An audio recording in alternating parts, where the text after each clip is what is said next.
Standing in my childhood bedroom packing the last of my belongings, I never imagined that discovering my trust fund would lead to buying Seaside Oaks Resort, the same luxury retreat where my family has vacationed for 15 years, treating me like their personal servant while my cousins lounged by the pool.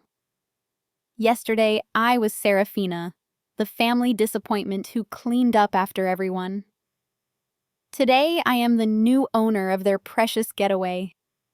The irony tastes sweeter than the champagne I will be serving them next month when they arrive for their annual reunion, completely unaware that their maid now holds their vacation dreams in her hands. Hey everyone! Before we dive into this incredible family revenge story, I would love to know where you are watching from. Drop your location in the comments below. If this hook already has you intrigued about how a family scapegoat turned the tables, smash that like button and hit subscribe because this journey of justice is just getting started. Trust me, you will want to see how this power play unfolds. 3 months earlier, I was living in the cramped studio apartment above my Aunt Margaret's garage, working double shifts at a local diner while my cousins posted Instagram stories from Europe. At 28, I had accepted my role as the family disappointment, the one who never went to college, never married, never amounted to anything significant. Every family gathering reinforced this narrative with my grandmother Helen, leading the chorus of subtle digs about my failures. The phone call that changed everything came on a rainy Tuesday morning. Miss Delacroix, this is Jonathan Hartwell from Hartwell, Morrison & Associates. We need to discuss your inheritance from your late grandfather's estate. My heart sank expecting another bill or legal complication from Grandpa Edmund's death 5 years ago. I had always been told there was nothing left after the funeral expenses. The law office smelled of leather and old money, intimidating me in my thrift store blazer. Mr. Hartwell, a distinguished man with silver hair, spread documents across his mahogany desk with reverent care. Your grandfather established a trust fund in your name when you were born. It has been accumulating interest for nearly 3 decades. My hands trembled as I read the numbers. $2.7 million. The room spun as Mr. Hartwell explained that my grandfather had specifically instructed the funds to remain untouched until I turned 28, believing I would need maturity to handle such responsibility.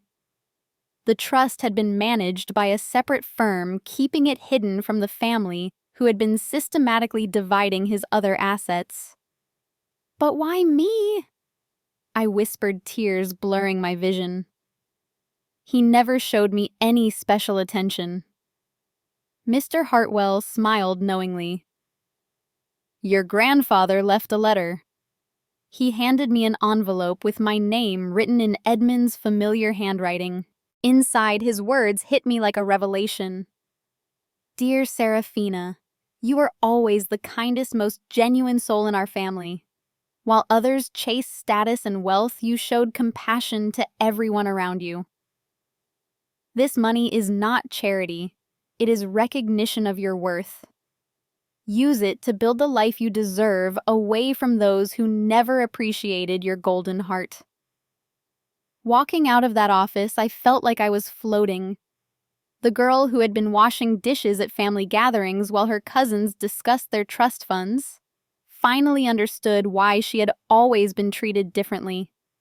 I was not the poor relation, I was the secret heiress who had been hidden in plain sight. That evening, I sat in my tiny apartment staring at the bank statements that proved everything was real. My phone buzzed with the usual family group chat, my cousin Brittany sharing photos from her weekend in the Hamptons, while my Aunt Helen complained about the service at her country club. These people had spent years making me feel worthless, accepting my labor at every holiday dinner, birthday party, and family vacation while treating me like hired help. I thought about last year's family reunion at Seaside Oaks Resort, where I had spent my vacation days from the diner serving drinks to to relatives who barely acknowledged my existence. While they played tennis and got spa treatments, I was expected to watch the children clean up after meals and coordinate activities. When Brittany spilled wine on her designer dress, she had actually snapped at me to be more careful when serving, as if her clumsiness was my fault. The memory that burned brightest was my cousin Derek's wedding reception 3 months ago. I had volunteered to help with decorations, spending an entire weekend creating centerpieces and arranging flowers. During his speech, Derek thanked everyone who had contributed to their special day, mentioning the wedding planner, the caterer, even the janitor who had cleaned the venue. He completely omitted any mention of my efforts, and when his new wife later complained about the flower arrangements being amateur-looking, the entire family laughed along. But the final straw had come just 2 weeks before the lawyer's call. My grandmother Helen had been planning her 70th birthday party, and as usual, I was expected to handle all the arrangements while my cousins were simply invited as guests. When I suggested hiring professional help since the guest list had grown to over 100 people, Helen had looked at me with disgust and said, "Why would we waste money on strangers when we have you? At least this way you will be useful for once." Those words echoed in my mind as I researched Seaside Oaks Resort online. The property was struggling financially, having lost several major bookings due to management issues. The current owners were looking to sell, and the price tag of $1.9 million was within my reach. An idea began forming, delicious in its symmetry. I spent the next week researching every detail about the resort, the family business that owned it, and their financial difficulties. The Weatherby family had run Seaside Oaks for 3 generations, but the current owner, Patricia Weatherby, was overwhelmed by debt and desperately seeking a buyer who would preserve the property's legacy while bringing fresh investment. My family had been coming to Seaside Oaks every summer since I was 13, always booking the premium oceanfront suites while I shared a basic room with whatever cousin needed supervision. They treated the staff poorly, complained about minor inconveniences, and generally acted like they owned the place. The irony of actually owning it was too perfect to resist. Meeting Patricia Weatherby felt like destiny aligning perfectly with justice. She was a woman in her 60s, weathered by years of trying to maintain a family legacy while watching profit margins disappear. Her office overlooked the main dining room, where my family had shared countless meals, never knowing I would one day sit across from the owner discussing a multi-million-dollar purchase. The resort has been in our family for 60 years. Patricia explained, her voice heavy with emotion. My grandfather built this place with his own hands, but the hospitality industry has changed dramatically. We need someone who understands what Seaside Oaks represents, not just another corporate chain looking to tear down our history. I had prepared for this moment, carefully crafting a story that was both truthful and strategic. I grew up visiting this resort with my family every summer. I told her, watching her face brighten with recognition. Some of my most cherished memories happened in these halls. I want to preserve that magic while bringing the business into the modern era. What I did not mention was how those memories included being relegated to the service elevator when my cousins complained that I was taking up space in the main one, or how I had spent most vacation days babysitting younger relatives while the adults enjoyed wine tastings and sunset cruises. Patricia showed me through every corner of the property, from the luxurious presidential suite my grandmother always booked to the modest staff quarters where I would soon be staying during my family's visits. The resort sat on 12 acres of pristine coastline, featuring 43 guest rooms, 2 restaurants, a full-service spa, tennis courts, and a private beach that had witnessed decades of my humiliation. The financial records told a story of gradual decline masked by increasingly desperate attempts to maintain appearances. Patricia had been deferring maintenance-cutting staff and accepting lower-quality bookings just to keep the doors open. Several major corporate clients had canceled contracts due to service issues, leaving summer months that should have been peak revenue periods significantly underbooked. The Delacroix family reservation is actually one of our most reliable bookings, Patricia mentioned as we reviewed the guest registry. They have been coming here for 15 years without fail, always the same 3 weeks in July. Lovely people, though quite particular about their preferences. I smiled, knowing exactly how particular my family could be about having fresh towels delivered twice daily, specific dietary accommodations for every meal, and immediate response to any complaint, no matter how trivial. They had trained the staff to anticipate their every need while treating their own family member like she was invisible. The negotiation process took 2 weeks, during which I worked with Mr. Hartwell to structure the purchase through a limited liability company that would keep my identity confidential until the deal closed. Patricia was so relieved to find a buyer who appreciated the resort's history that she accepted my offer of $1.9 million without significant haggling, even including most of the existing furniture and equipment in the sale. Signing the final papers felt surreal. My name appearing on documents that transferred ownership of a property where I had been made to feel like an outsider for over a decade. Patricia hugged me with tears in her eyes, genuinely believing she had found the perfect steward for her family's legacy. In a way, she had, though perhaps not in the manner she imagined. The timing could not have been more perfect. My family's annual reservation was scheduled for 6 weeks after closing, giving me just enough time to implement my plans while maintaining the illusion that nothing had changed. I arranged for Patricia to stay on temporarily as a consultant, helping with the transition, while I learned the operational details that would make my ownership seamless. My first staff meeting as the new owner was an experience I will never forget. Many of these people had served my family for years, witnessing the dynamic that had shaped my entire adolescence and young adulthood. When I introduced myself as Serafina Delacroix, the new owner, several employees exchanged knowing glances. Maria Santos, the head housekeeper who had cleaned up after my cousins countless times, approached me afterward, with curiosity written across her face. "Miss Delacroix, forgive me for asking, but are you related to the family that stays in the presidential suite every July?"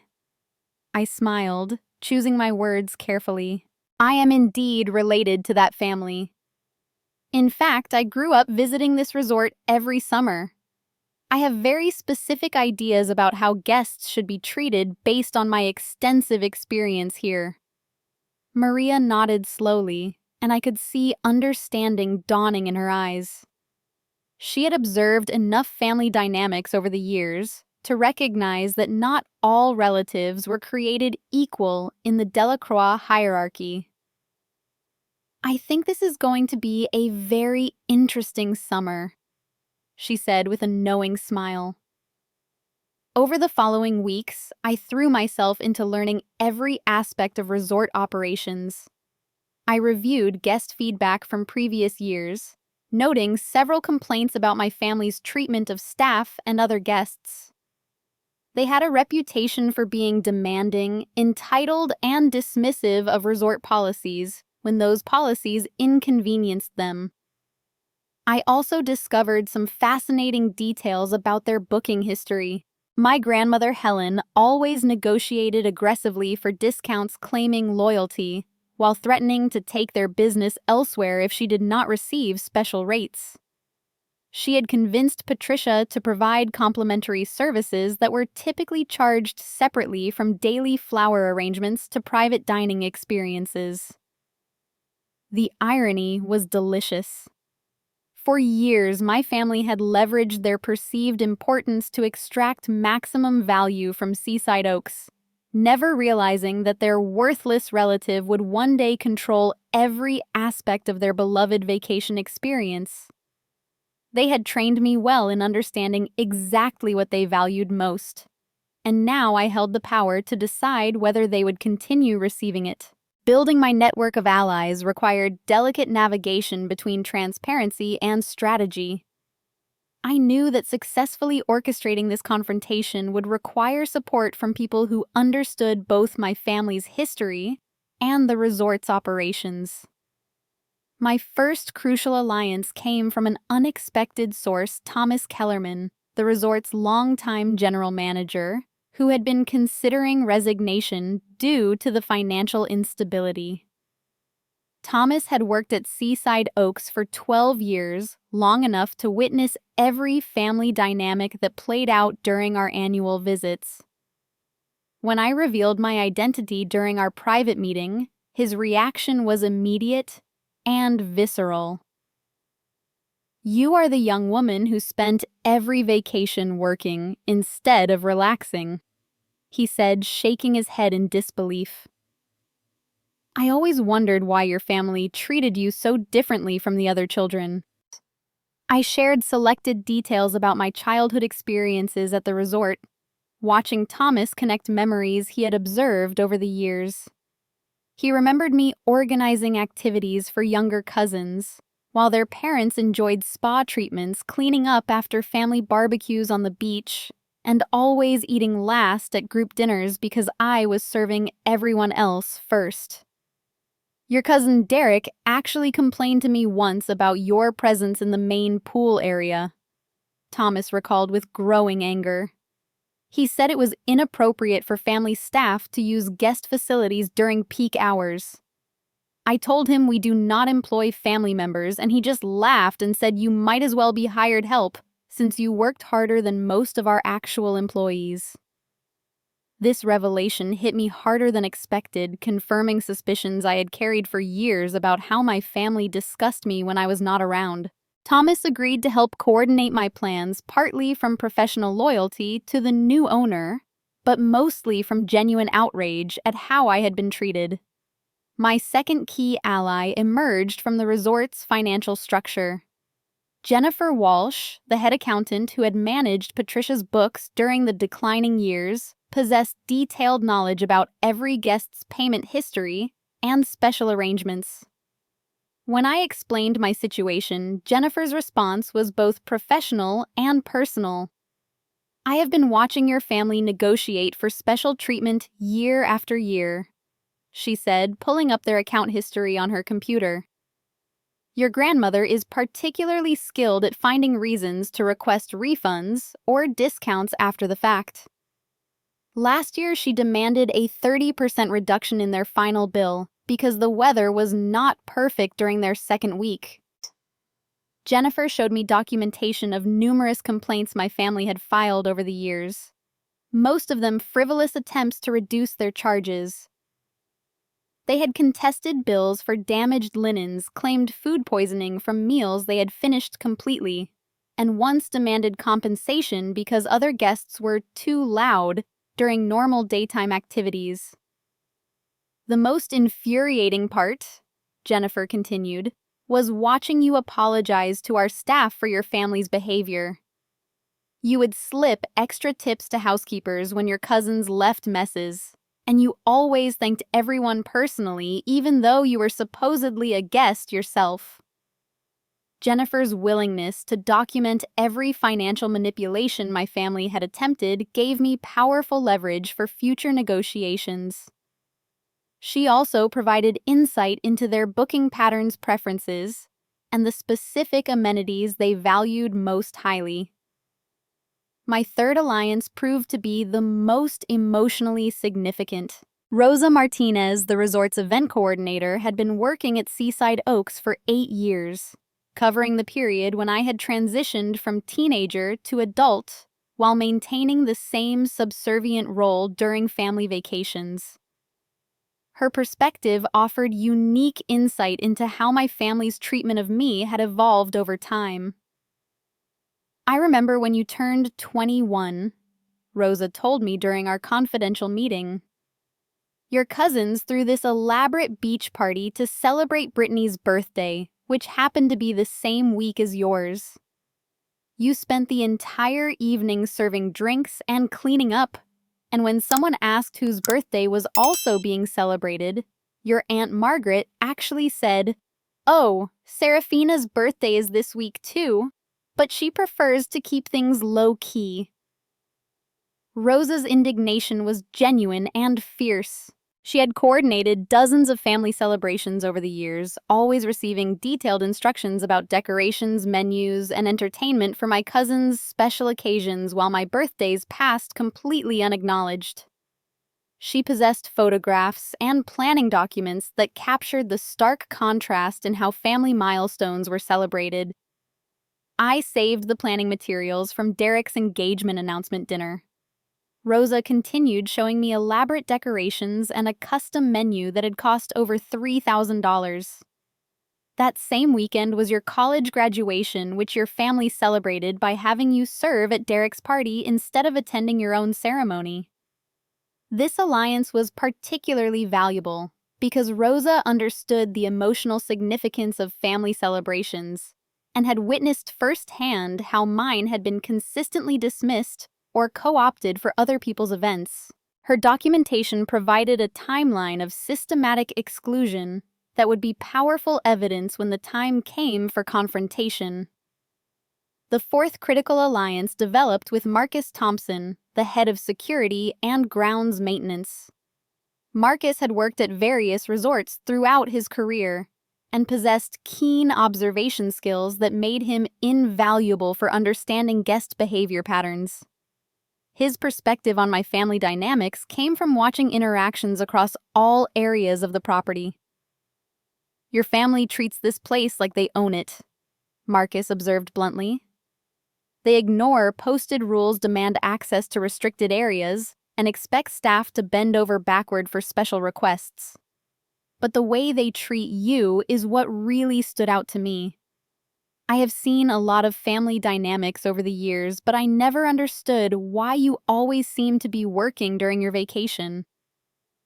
Marcus shared observations that even I had not fully recognized. He had noticed that my family often sent me to handle complaints or requests with staff, using me as an intermediary to avoid direct confrontation while maintaining plausible deniability about their demanding behavior. When something went wrong, they could claim I had miscommunicated their needs rather than taking responsibility for unreasonable expectations. "The most telling thing," Marcus continued, "was watching your body language during family photos. You always positioned yourself at the edge of groups like you were ready to step out of frame if needed. That is not normal behavior for someone who belongs." His security background made Marcus particularly valuable for documenting interactions and ensuring that evidence of my family's behavior would be properly recorded during their upcoming visit. He also possessed detailed knowledge about property boundaries, guest rights, and resort policies that would be crucial for establishing clear consequences for inappropriate behavior. The final piece of my alliance network came from an unexpected source, Dr. Rebecca Chen, a family therapist who happened to be a regular guest at Seaside Oaks. During her conversations with resort staff over the years, she had observed and commented on various family dynamics she witnessed among guests, including mine. When Thomas mentioned my situation to her during a chance encounter, she requested a private meeting. "I have been watching your family's interactions during my stays here," Dr. Chen explained carefully, "and from a professional perspective, what I have observed represents a textbook case of family scapegoating and emotional abuse. Your role in the family system is to absorb dysfunction and provide labor while receiving minimal recognition or respect." Dr. Chen's clinical perspective provided validation for experiences I had always questioned, wondering if I was being too sensitive or misreading family dynamics. She explained how scapegoating patterns develop and persist across generations, often targeting the most empathetic family member who is least likely to fight back or cause conflict. The fact that you inherited money your family did not know about suggests your grandfather recognized these dynamics and wanted to provide you with independence. She continued. Your decision to purchase this resort is actually a healthy assertion of boundaries and self-worth, though I suspect your family will experience it as a profound betrayal of their established system. Dr. Chen agreed to observe and document family interactions during their upcoming visit, providing professional assessment that would be valuable if legal intervention became necessary. Her presence also offered me emotional support from someone who understood the psychological complexity of confronting family dysfunction. Together, these 5 allies created a comprehensive support network that addressed every aspect of my plan: operational logistics, financial documentation, event, coordination, security, and evidence gathering, and psychological support. Each person brought unique expertise and perspective while sharing genuine concern for my well-being and outrage at how I had been treated. During our final planning meeting held in the resort's private conference room that my family had used countless times for their own discussions, I outlined the approach we would take during their visit. The goal was not revenge for its own sake, but rather establishment of clear boundaries and consequences for behavior that had been enabled for too long. This is not about punishment, I emphasized to my allies. This is about creating a situation where my family has to confront the reality of how they have treated me while I maintain complete control over the environment where that confrontation takes place. 3 weeks before my family's arrival, I received a phone call that would nearly derail everything I had worked toward. The voice on the other end was familiar, yet unexpected. My cousin Miranda Derek's younger sister, who had always seemed more sympathetic to my situation than the rest of the family. Serafina, I need to see you. Miranda's voice was urgent, almost panicked. There's something about the family that you need to know before our vacation. Can we meet somewhere private? My heart raced with possibilities. Had someone discovered my purchase of the resort? Was this finally the ally within my own family that I had always hoped for? Miranda had been the only cousin who occasionally thanked me for my help during family gatherings, and she had never participated in the more cruel comments about my life choices. We arranged to meet at a small cafe 2 towns away from the resort-neutral territory, where we could speak freely. Miranda arrived looking nervous, constantly checking her phone and glancing around as if she expected to be followed. Her usual polished appearance was disheveled, and I could see genuine distress in her eyes. I overheard a conversation between Grandmother Helen and my mother last week. Miranda began, her voice barely above a whisper. They were discussing your finances, wondering how you could afford to take time off work for our family vacation this year. Grandmother Helen said she was concerned about your poor life choices and wanted to stage some kind of intervention during our trip. My blood ran cold. An intervention suggested they suspected something had changed in my financial situation, though they clearly had no idea about the trust fund or my ownership of the resort. What kind of intervention? I asked, trying to keep my voice steady. Miranda's next words hit me like a physical blow. They're planning to offer you a job as their permanent family assistant. Grandmother Helen wants to formalize your role, giving you a salary and benefits in exchange for managing all family events, coordinating vacations, and basically being available whenever anyone needs help with their children or households. The audacity was breathtaking, but the implications were terrifying. If they made this offer during their stay at Seaside Oaks, it would force me to reveal my changed circumstances prematurely before I had fully prepared for the confrontation. Worse, their timing suggested they might have some suspicion about my inheritance, even if they did not understand the full extent. "Miranda, why are you telling me this?" I asked, searching her face for signs of deception. "What do you get out of warning me?" Her response seemed genuine, filled with shame and regret. "Because I've watched our family treat you terribly for years, and I never spoke up when I should have. I always told myself it was not my place or that you did not mind helping, but the truth is, I was just relieved that their criticism and demands were directed at you instead of me." Miranda's confession continued, revealing details about family conversations I had never heard. "They talk about you like you are not a real person with your own dreams and goals. Aunt Margaret actually said last Christmas that your lack of ambition was probably genetic, and that some people are just meant to serve others." Derek laughed and said, "At least you are useful, unlike some family members who just take up space." Each revelation deepened my understanding of how my family truly viewed me, but also raised questions about Miranda's motivations for sharing this information now. Was this genuine remorse, or was she serving as their unwitting spy to gauge my reaction to their planned intervention? "There's more," Miranda continued, and I saw tears forming in her eyes. "Grandmother Helen has been researching legal guardianship options. She thinks you might be mentally incompetent because you have never built an independent life, and she wants to explore whether the family can take legal control of your decisions for your own protection." This revelation was so shocking that I nearly laughed at the absurdity. Here was my family considering legal action to control me completely, unaware that I now owned the very property where they planned to execute their intervention. The irony would have been delicious if it had not been so deeply disturbing. But Miranda's next confession shattered any possibility of viewing this situation with detached amusement.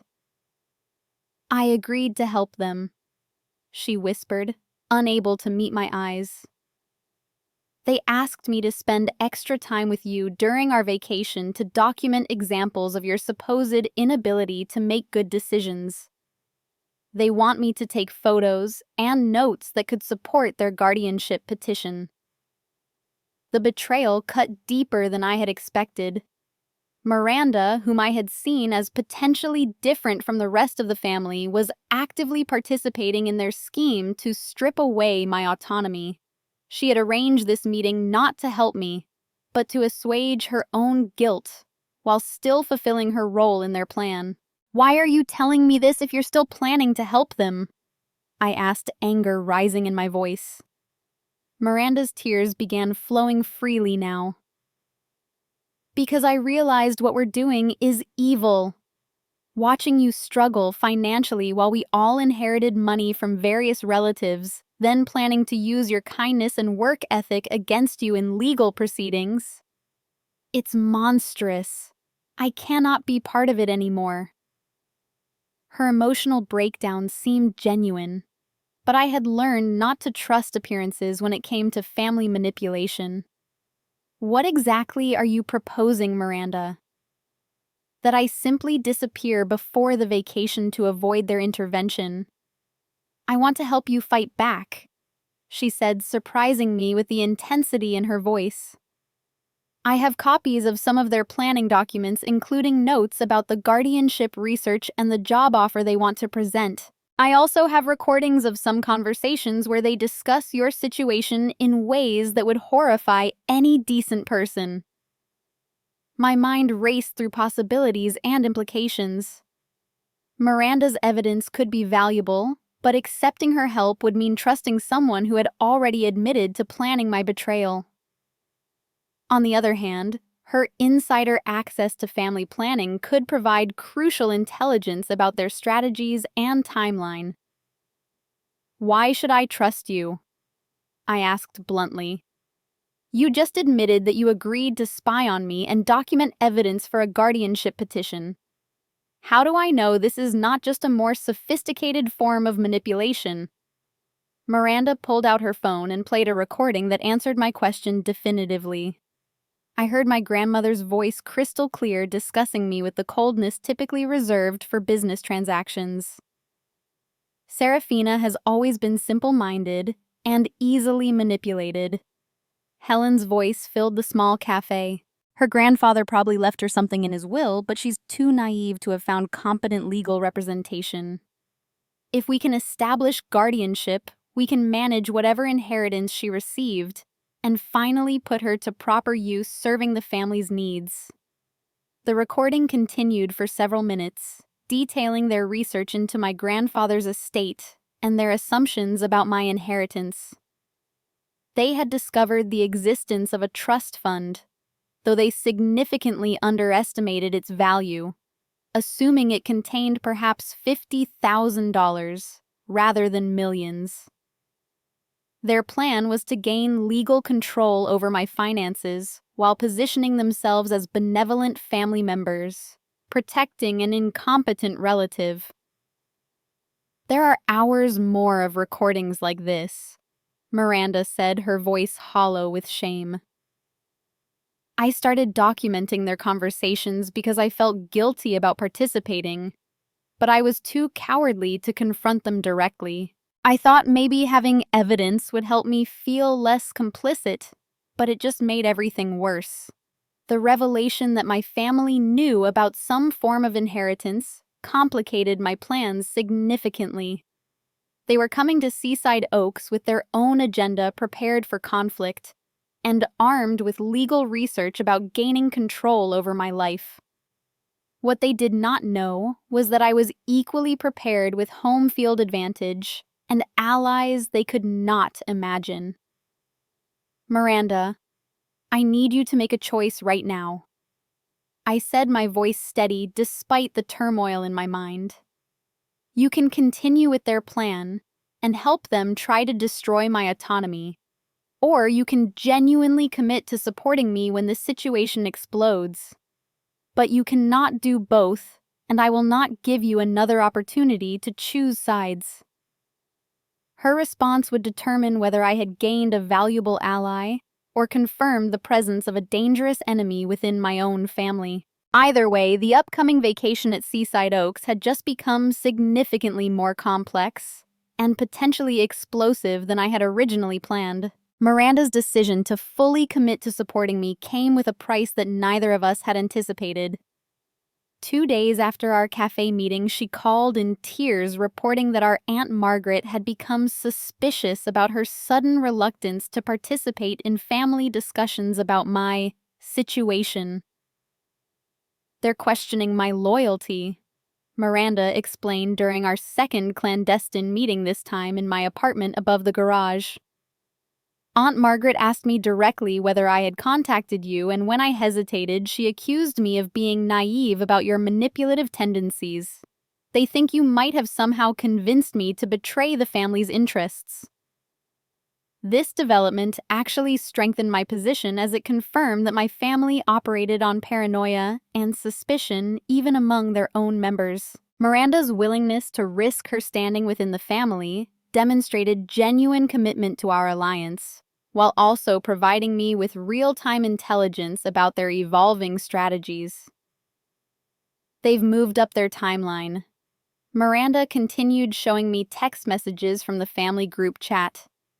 Instead of waiting until the middle of our vacation to present their job offer and intervention, they're planning to confront you on the first night.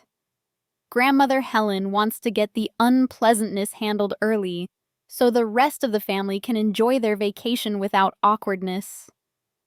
The irony was perfect. My family was accelerating their own downfall by rushing toward a confrontation they could never win on property I now controlled, with evidence of their manipulation that they had unknowingly provided through Miranda's recordings. But Miranda brought more than just intelligence. She possessed documentation that transformed my position from defensive to offensive. Over the past 3 weeks, she had systematically recorded family planning sessions, photographed documents, and compiled a comprehensive record of their scheme to control my inheritance and life decisions. I found this in Grandmother Helen's study, Miranda said, handing me a folder marked Serafina, Legal Options. Inside were printed articles about adult guardianship procedures, notes from consultations with family law attorneys, and a detailed timeline for implementing their plan. The folder also contained financial projections showing how they intended to allocate my inheritance for family benefit once they gained legal control.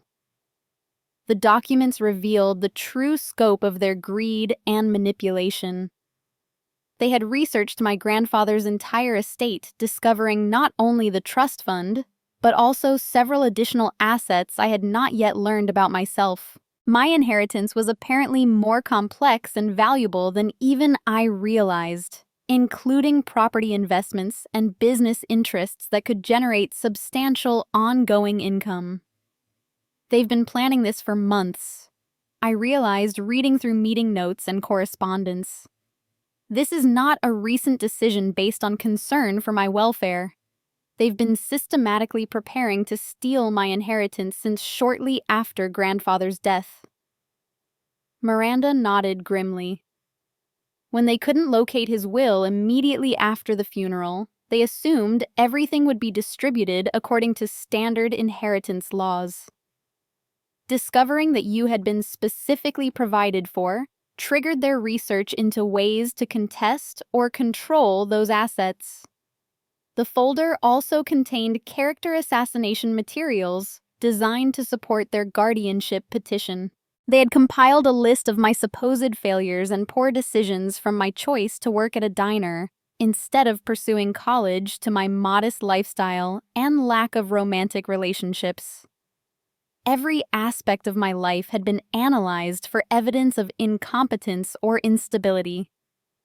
Reading their clinical assessment of my life choices was both heartbreaking and infuriating. They described my kindness as excessive compliance suggesting cognitive limitations, and my work ethic as inability to establish appropriate boundaries. My willingness to help family members was characterized as dependent behavior requiring supervision and guidance. But Miranda's most valuable contribution was yet to come. During our meeting, she received a phone call that she put on speaker with my permission, allowing me to hear my family's final preparations in real time. "Is everything arranged for tomorrow?" Grandmother Helen's voice was sharp with anticipation. "I want this handled efficiently, so we can focus on enjoying our vacation." "The reservation is confirmed for 7 people instead of 8, came Derek's voice. "We're planning to tell the resort that Serafina had a family emergency and couldn't join us, which should make the conversation easier without resort staff overhearing." My heart pounded as I realized they were planning to exclude me from the family vacation entirely while using my absence to discuss their legal strategy. They intended to arrive at Seaside Oaks, claim I had canceled due to personal problems, and spend their week planning how to seize control of my life when they returned. "What about the job offer?" Aunt Margaret's voice joined the conversation. "Should we still prepare that presentation in case she resists the guardianship option?" "The job offer is our backup plan," Helen replied. "If she accepts employment as our family assistant, it establishes a pattern of dependence that supports our incompetency argument. If she refuses, it demonstrates her unreasonable rejection of family support, which also supports our case." Miranda and I stared at each other in shock as the conversation continued, revealing the sophisticated manipulation they had prepared for every possible response I might have to their intervention. They had consulted with legal experts, developed psychological profiles, and created multiple strategies for achieving the same goal: complete control over my inheritance and personal autonomy. The conversation concluded with Derek's voice adding a chilling detail. "I've arranged for Dr. Patterson to be available for a psychological evaluation if needed. He's willing to provide documentation about Serafina's mental state based on our family's observations, which could expedite the guardianship process. After the call ended, Miranda and I sat in stunned silence, processing the full scope of their conspiracy. They had involved medical professionals, legal advisors, and family members in a comprehensive plan to destroy my independence, all while genuinely believing they were acting in my best interests. "There's something else," Miranda said quietly, pulling out her laptop. "I've been documenting every family gathering for the past 2 years, including videos of how they treat you during holidays and celebrations. I thought I was just creating family memories, but watching the footage now, I can see patterns of emotional abuse that I completely missed at the time." She showed me video clips from recent family events, and seeing my own interactions from an outside perspective was devastatingly illuminating. I watched myself automatically serving others, cleaning up messes, and accepting criticism with apologetic smiles, while family members ignored my contributions and dismissed my presence.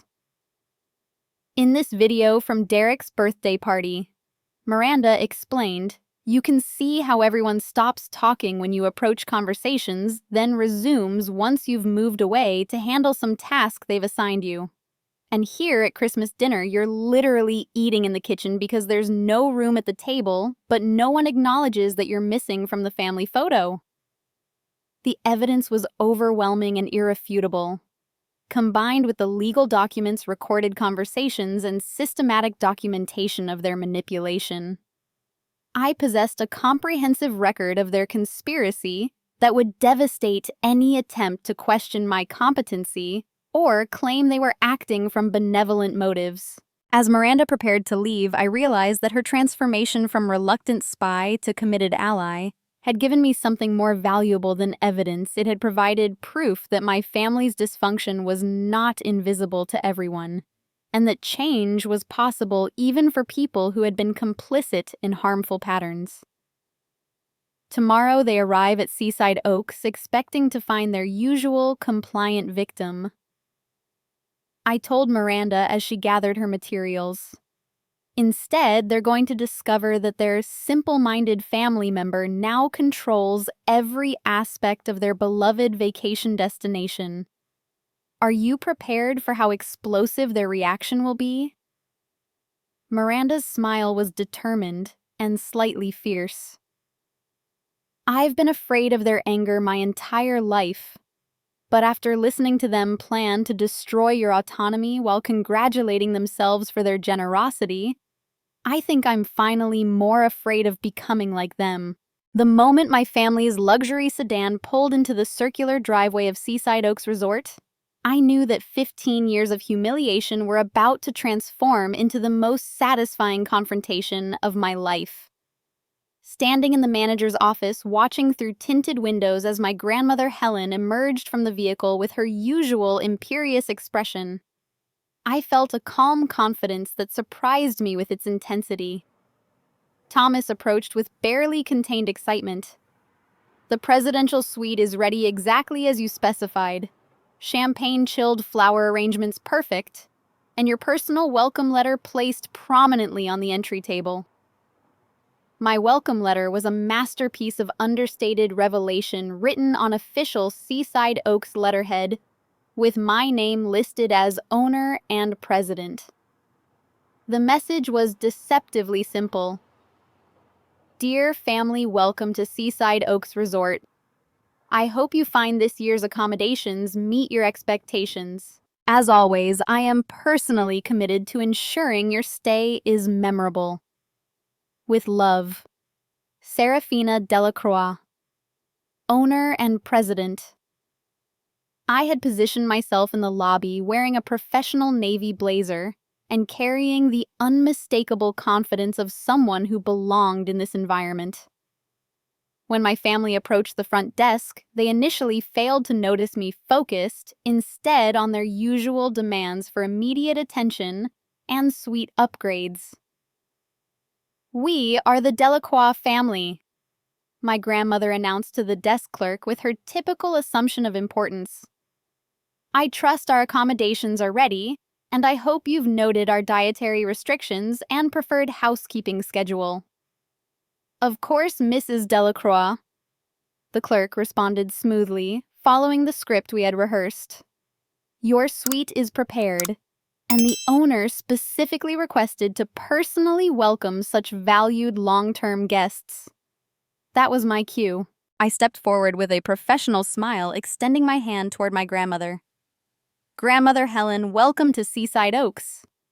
I trust your journey was comfortable. The confusion on her face was immediate and profound.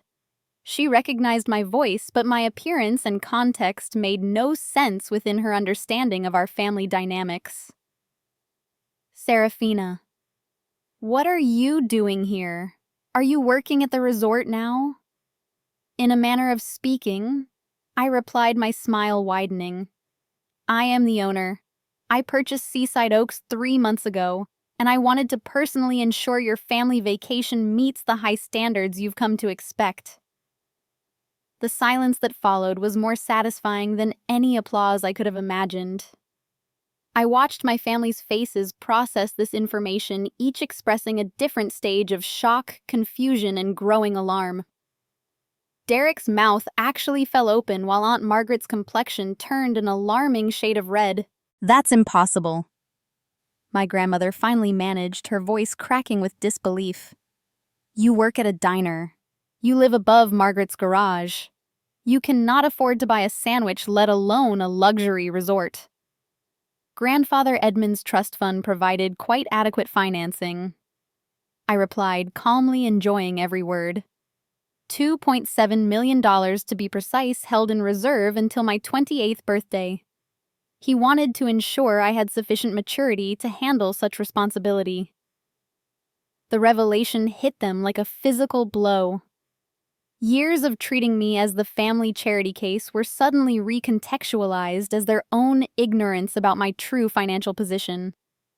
Every condescending comment, every dismissive gesture, every assumption about my worth was now revealed as their own failure to understand our family's actual dynamics. But I was not finished. I believe you have something planned for this evening that requires discussion.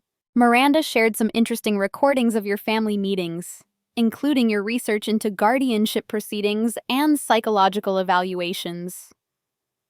Miranda stepped forward from where she had been waiting near the elevators, her presence confirming their worst fears about betrayal within their own ranks. The family alliance they had relied upon to justify their actions was crumbling before their eyes. You manipulative little snake! Derek snarled at Miranda, his usual charm evaporating instantly. We trusted you with family business, and you sold us out to her.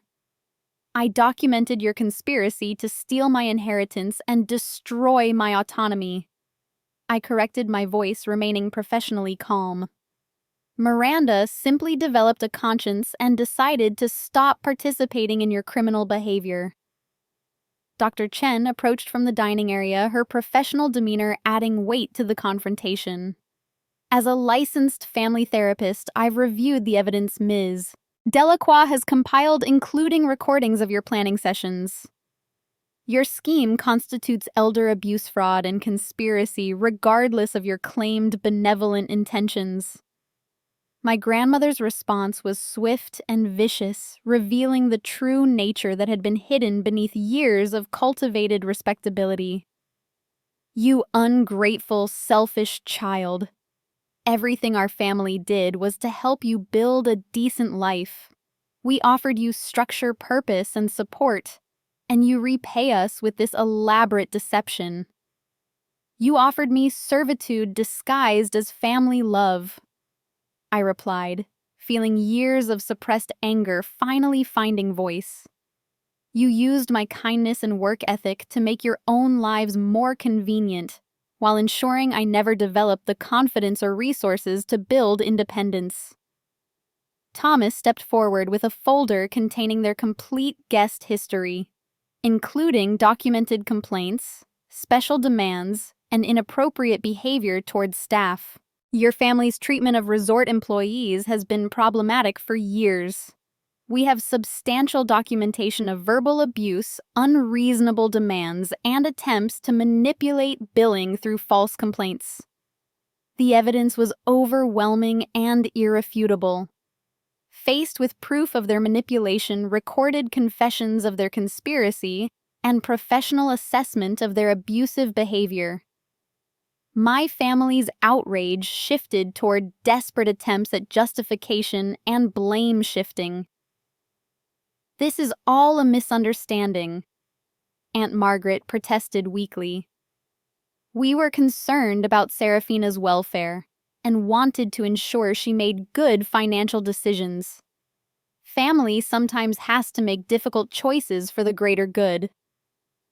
"The greater good involved seizing control of my inheritance for your own benefit," I responded, producing copies of their financial projections showing how they intended to allocate my money. "You researched legal strategies for months, consulted with attorneys about overriding my autonomy, and planned to declare me mentally incompetent based on fabricated evidence." Miranda played selected recordings on her phone, letting my family hear their own voices discussing my supposed limitations and their strategies for gaining control. The clinical coldness of their planning was devastating even to them, as they heard themselves reducing me to a problem requiring management, rather than a family member deserving respect. The final blow came when I announced the immediate consequences of their actions. "Your reservation at Seaside Oaks is permanently canceled, effective immediately. Security will escort you from the property, and you are banned from returning. Additionally, I've forwarded your recorded confessions to the district attorney's office for review of possible criminal charges related to conspiracy and attempted fraud."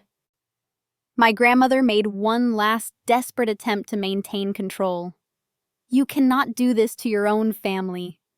We raised you, supported you, gave you a place in our lives when you had nothing else. This is how you repay decades of love and care. You gave me a lifetime of evidence that blood relationships mean nothing without respect and genuine affection," I replied. "I'm choosing to build a new family with people who value my worth rather than exploit my kindness." As security escorted them toward their vehicles, my chosen family of allies gathered around me in the lobby. Thomas, Jennifer, Rosa, Marcus. Dr. Chen and Miranda had become the supportive network I had never experienced with my biological relatives.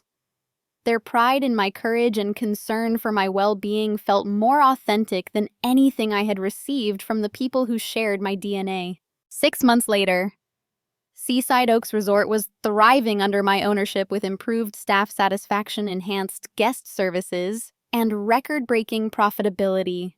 I had transformed my childhood place of humiliation into a successful business that provided meaningful employment for dozens of people, while creating genuine hospitality experiences for guests who appreciated quality service.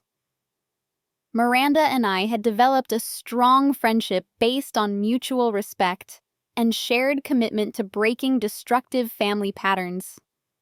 She had legally changed her surname and was pursuing therapy to address the emotional damage caused by years of participating in family dysfunction. My biological family had attempted various forms of contact, from guilt-inducing letters to threats of legal action, but their efforts only reinforced my decision to maintain permanent separation. Learning to prioritize my own well-being over their expectations had been challenging but ultimately liberating. The resort had become more than a business. It was a symbol of my transformation from victim to victor, from servant to owner. From someone who accepted mistreatment to someone who demanded respect. Every sunset viewed from the presidential suite reminded me that I had reclaimed not just my inheritance, but my dignity and autonomy. Dr. Chen continued to visit regularly, both as a guest and as someone who had become a trusted mentor in my journey toward emotional health. Her professional guidance had been invaluable in developing boundaries and recognizing manipulation tactics that I had previously accepted as normal family behavior. Standing on the private beach where I had once served drinks to relatives who barely acknowledged my existence, I reflected on the journey that had brought me to this moment. The scared, insecure young woman who had accepted crumbs of affection while providing endless service had evolved into a confident business owner who demanded genuine relationships based on mutual respect. Have you ever discovered that family members were plotting against you? Or found the courage to cut toxic relatives out of your life completely? Share your experiences in the comments below. I read every single one and find strength in knowing others have faced similar challenges. If this story of standing up to family manipulation resonated with you, please hit that like button and subscribe for more real-life tales of justice and personal transformation. Don't forget to share this with anyone who might need encouragement to prioritize their own well-being over toxic family expectations.